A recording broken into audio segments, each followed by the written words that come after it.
At a glittering luxury dinner surrounded by billionaires and power brokers, a pregnant woman stood frozen in place. Her hands trembled as her husband grabbed the microphone and with a cruel smile called her a burden, a mistake, a liability. Laughter rippled through the room. What no one there knew was that only hours earlier, she had unknowingly inherited a fortune so vast, asterisk, asterisk, dollar, 10 billion, asterisk, asterisk, it would shatter every life that dared to look down on her. Pause. This is not a story about divorce. This is a story about what happens when people abandon someone they never truly understood. Lillian Foster was 29 years old and 8 months pregnant with twins when the world decided she was invisible. She didn't look like the women people noticed in expensive rooms. No designer dresses. No diamonds catching the light. Just soft, modest clothes stretched gently over a life she was carrying. 2 small heartbeats she protected with quiet devotion. Lillian had been raised to believe that strength didn't need to be loud. Her mother, Josephine, had taught her that. Josephine lived simply, spoke softly, and never chased luxury. There are no stories of power or wealth passed down at bedtime. Only lessons about kindness, dignity, and doing the right thing even when no one was watching. Whatever Josephine's past had been, she kept it sealed behind calm smiles and worn hands. Lillian never questioned it. Love, she believed, didn't need explanations. She grew up learning how to sacrifice before she learned how to ask, to give before she expected anything back. And when she married Derek, she brought that same devotion into her marriage. Derek was everything Lillian was not. Ambitious, polished, always watching the room to see who mattered. He measured success in titles, invitations, and how people looked at him when he walked in. Where Lillian saw partnership, Derek saw optics. Where she valued loyalty, he chased influence. Yet Lillian stood beside him through long nights and quiet humiliations. She supported his dreams while setting hers aside. She believed that if she loved him enough, stayed patient enough, he would one day see her value. Pregnancy didn't slow her down, it deepened her resolve. Even as her body ached and exhaustion weighed heavy, she continued to show up for him, proud to carry their future. She believed her silence was proof of strength. But silence has a cost. Lillian believed love was patience, and patience meant staying quiet, even when her worth was slowly being erased. Part 2. The mother's death and the secret nobody knew. 800 to 1,000 words. The call came just after sunrise. Lillian was sitting at the edge of the bed, one hand resting over her swollen stomach, feeling the twins stir like they always did when the world was quiet. Her phone vibrated softly. An unknown number. She almost ignored it. Unknown calls usually meant bills or wrong numbers, but something in her chest tightened before she could explain why. "Miss Foster," the voice asked gently. "Yes. I'm calling from St. Anne's Hospital. I'm so sorry. Your mother, Josephine, she passed away early this morning." The room seemed to tilt. Lillian didn't scream. She didn't cry. She just sat there, staring at the wall as if it had suddenly moved farther away. Josephine wasn't supposed to die like this, alone, quietly, without warning. She had always seemed eternal in her simplicity, like someone who would simply fade into light one day, not disappear. By the time Derek came out of the bathroom, adjusting his cufflinks and already scrolling through his phone, Lillian was still sitting in the same spot. "My mom's gone," she whispered. Derek paused for half a second. Then he sighed. "Today?" he asked, irritation edging his voice. "Lillian, I have meetings stacked back to back. This isn't a great time." She looked up at him, stunned. "She died. I'm sorry," he said, distracted. "But we'll talk later, okay? This deal could change everything for us." For us. The words felt hollow. He kissed her forehead like it was a task on a checklist and walked out the door without looking back. Lillian stayed seated long after the sound of his car faded, pressing her palm to her belly as if grounding herself to the only certainty she had left. At the small funeral a few days later, only a handful of people attended. No lavish flowers, no public figures, no speeches from powerful friends.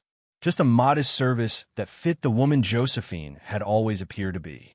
As Lillian stood by the grave, memories surfaced, moments she had never fully understood as a child.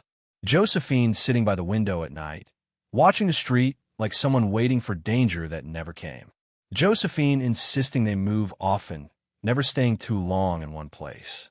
Josephine refusing gifts, promotions, attention.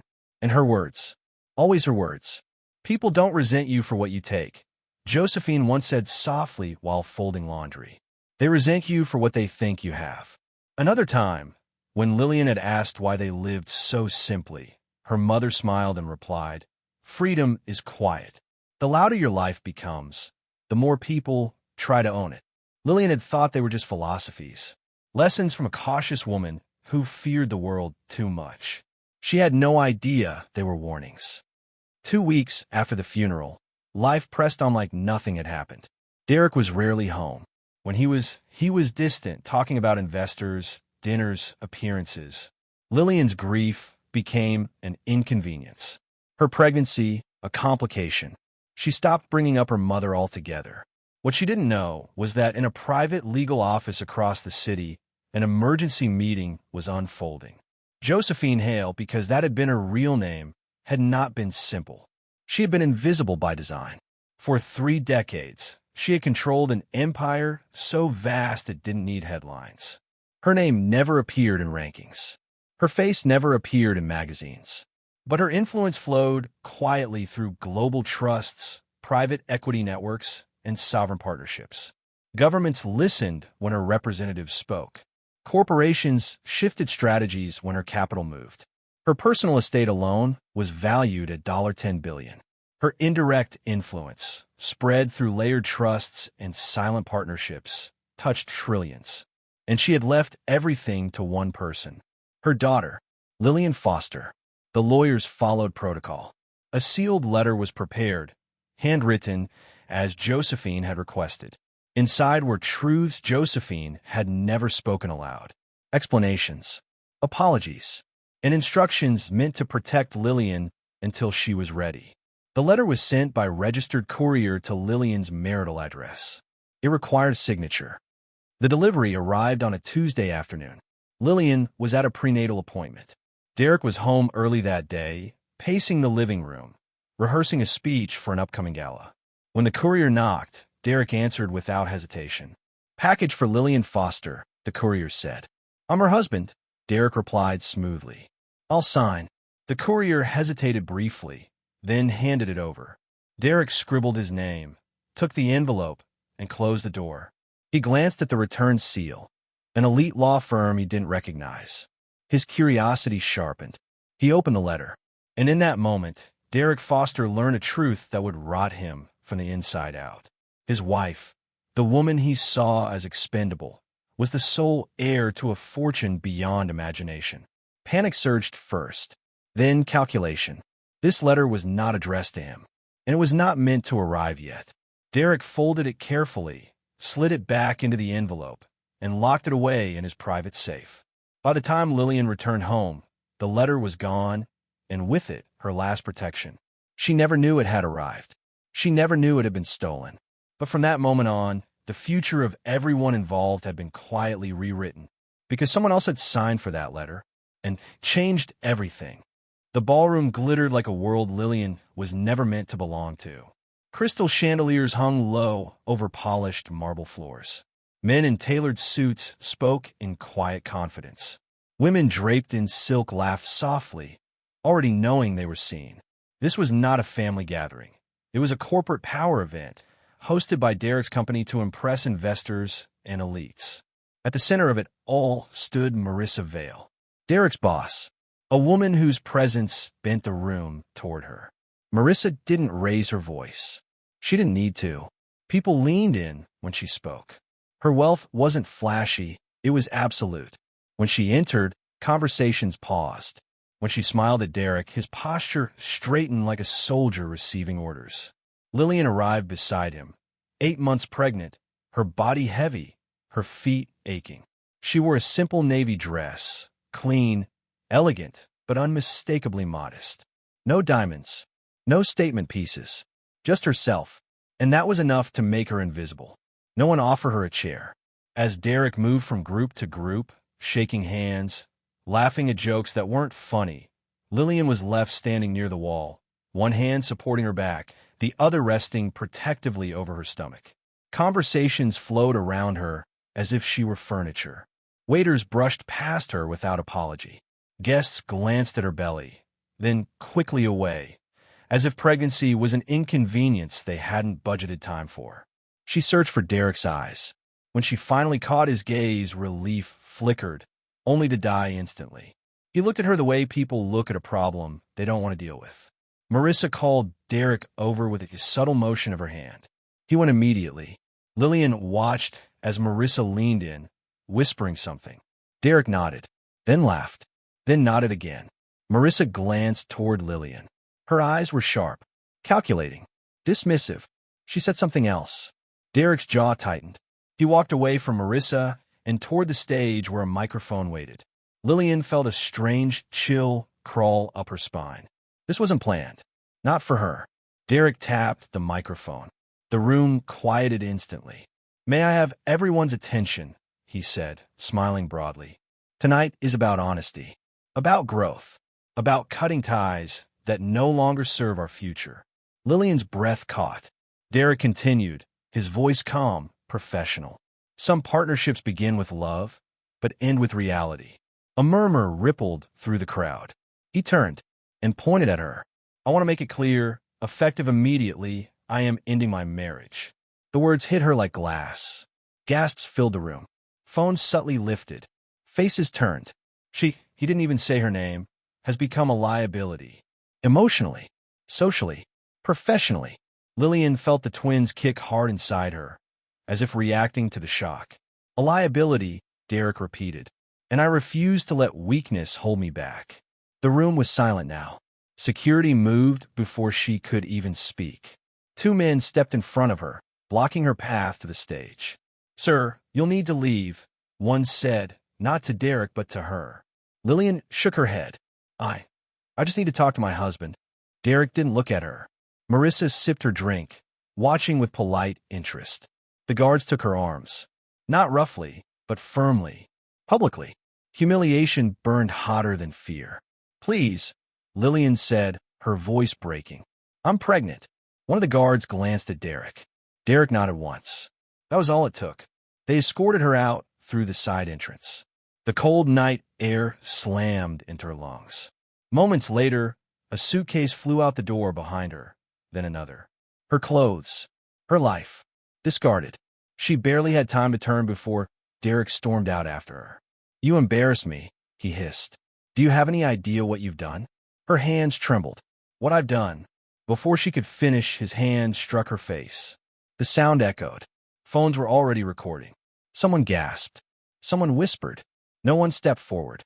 Lillian staggered back, pain exploding across her cheek, tears blurring the lights behind him. She instinctively shielded her stomach, curling inward. "Get out," Derek said coldly. "You're not my problem anymore." The door slammed shut. She slid down the wall, sitting on the pavement, clutching her belly as sobs finally broke free.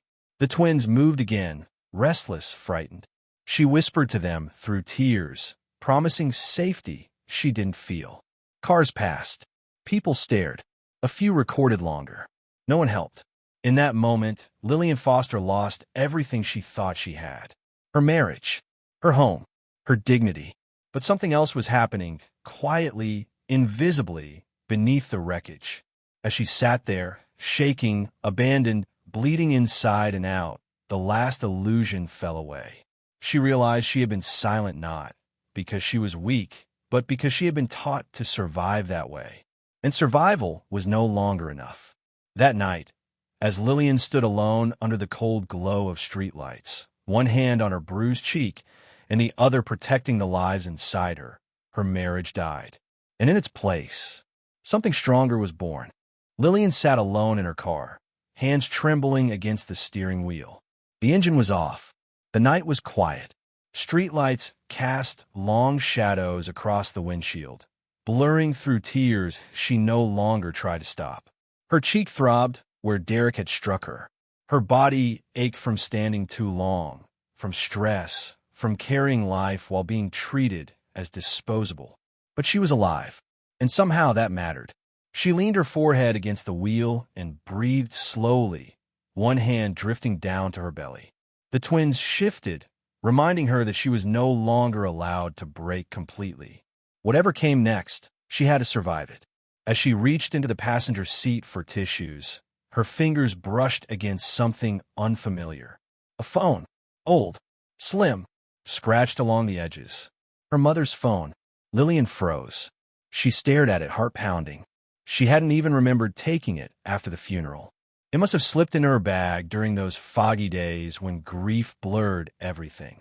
Josephine's phone, powered off, forgotten. With shaking hands, Lillian pressed the button. The screen flickered to life. No lock code. Josephine had never believed in hiding things from herself. A notification appeared instantly. 3 unheard voicemails. Her breath caught. The timestamp stopped her cold. The first voicemail was dated 2 weeks ago, the same day Derek had signed for the letter. Lillian pressed play. Ms. Lillian Foster, a calm, authoritative voice said. This is Daniel Roth from Roth & Calder International.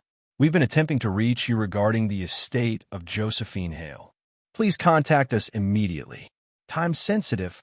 Lillian's mind reeled. Estate? She pressed the second voicemail. Ms. Foster, we are legally required to confirm receipt of documentation sent to your residence. Our records show the package was signed for. However, we have not received confirmation from you directly. Signed for. Her pulse thundered in her ears. She played the third. Ms. Foster, this is urgent. You are the sole beneficiary of your mother's personal estate, valued at approximately $10 billion, with controlling influence through multiple trusts exceeding that amount. The estate process has already begun per your mother's instructions. Please call us. The world went silent. 10 billion? Lillian dropped the phone into her lap, gasping for breath as if the air had been stolen from the car. Her vision tunneled. Her heart raced. She pressed her palm hard against her stomach, grounding herself.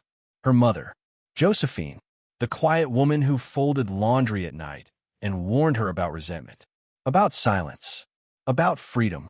Freedom is quiet. It all rushed back. Every move, every refusal, every warning Lillian had brushed aside as caution.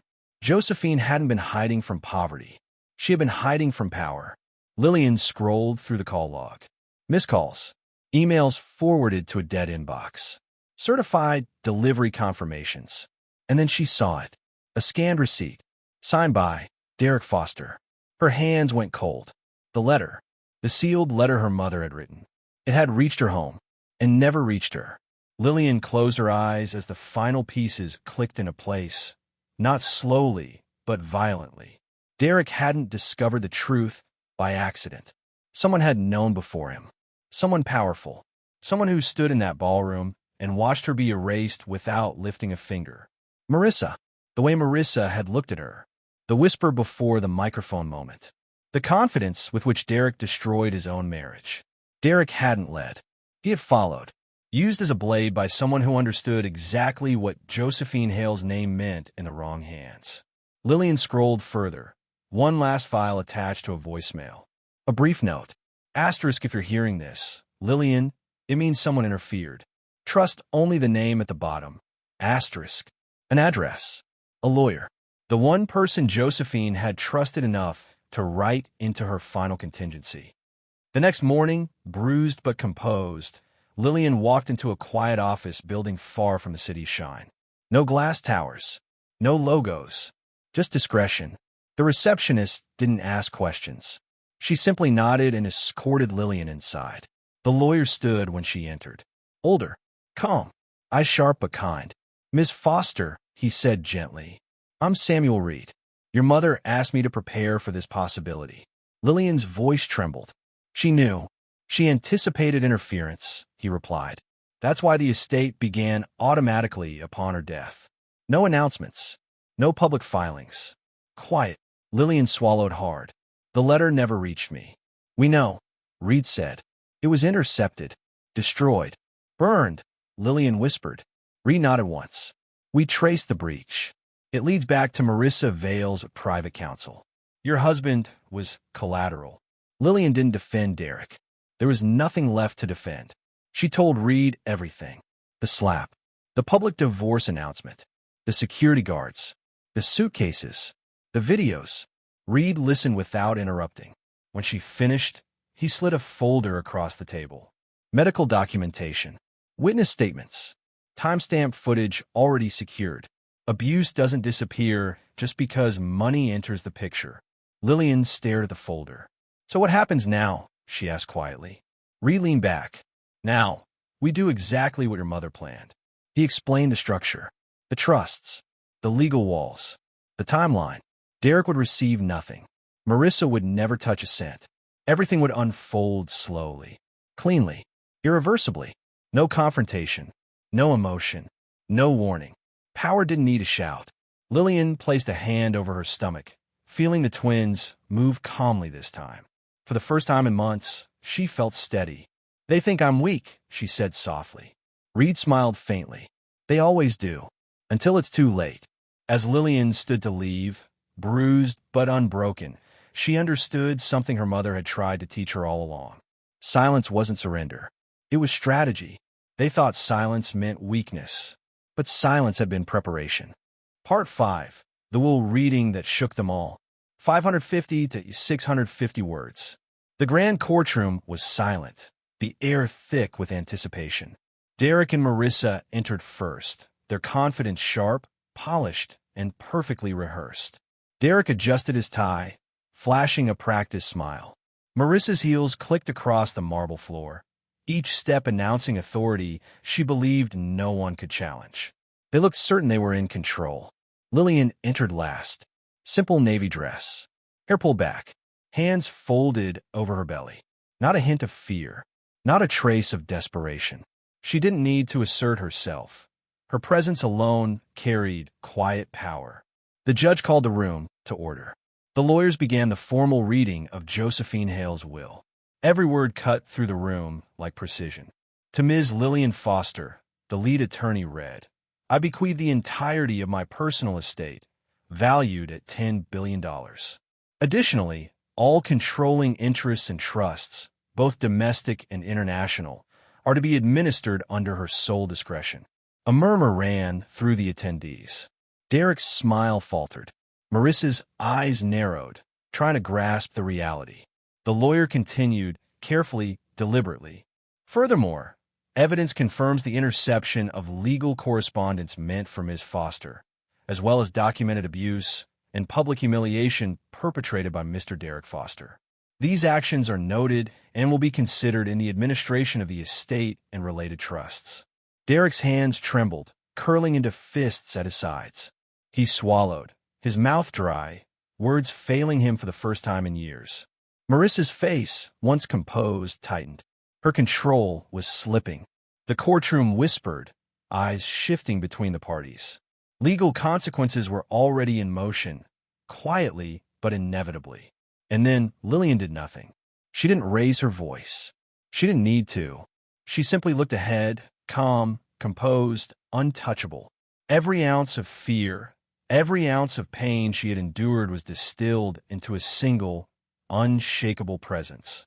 The attorneys continued, detailing the protected trusts, the safeguards her mother had put in place, and the legal measures ensuring that no interference, no betrayal, could alter Josephine Hale's final wishes. The weight of the truth settled heavily in the room. Derek's jaw tightened, his face pale. Marissa clenched her hands, realizing that her influence had limits, and tonight, those limits had been reached. When the reading concluded, silence reigned. Lillian's eyes swept across the room, lingering briefly on Derek, then Marissa, then finally resting on herself. Victory didn't roar in this room. It whispered. It spoke quietly, with precision and inevitability. She had been humiliated, abandoned, erased. Yet now, she held everything her mother had entrusted her with. She didn't raise her voice. She didn't need to. The truth spoke for her. Asterisco asterisco emocional outro. 80 120 words. Asterisco asterisco. Lillian didn't win because she became ruthless. She won because she survived long enough to uncover the truth.